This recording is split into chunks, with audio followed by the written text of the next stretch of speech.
The news story that's interested me the most over the past 6 months has been the influx of immigrant children from areas of Central America ravaged by gang violence and political corruption. Many of these children have ended up in my home city of Charlotte due to the presence of a U.S. immigration court, as well as the relatively high Hispanic population. I first became deeply interested in this story roughly 5 months ago when my mother, who's a Spanish-speaking pediatric dentist, came home with the story of two patients who were 4 and 5 years old, who had crossed the border accompanied only by a 14-year-old cousin.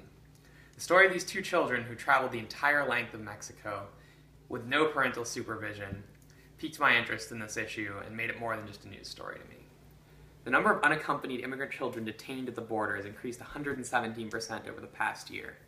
Parents are willing to send their children away from their home countries, which have some of the highest murder rates in the world, in hopes that they'll be able to lead safer, happier lives in the U.S. A little-known law, expanded in 2008, grants special status to unaccompanied immigrant children. This makes it far less likely for them to be deported and far more likely that they'll be accepted into the United States. This explains why they're being sent unaccompanied rather than with parents. There's no obvious solution to this problem. Clearly, the flow of unaccompanied children into our country cannot be allowed to continue. It places a strain on our social services, as well as placing the children in imminent danger as they make the journey through Mexico. As such, I would propose closing the loophole in the law that has motivated so many parents to send their children alone to cross the border. However, it is unethical to send these children back to extremely dangerous situations. I believe that the children who have already crossed the border alone should be granted asylum. Additionally, I believe that an initiative should be launched by the U.S. government in order to improve rule of law in Central American countries ravaged by gang violence.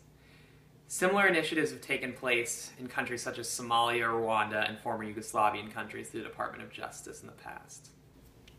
In conclusion, I believe that a change in immigration law is necessary in order to discourage parents from sending their children unaccompanied on the long, perilous journey through Mexico. I also believe that establishing competent justice systems in Central American countries ravaged by violence is an important step to addressing this problem.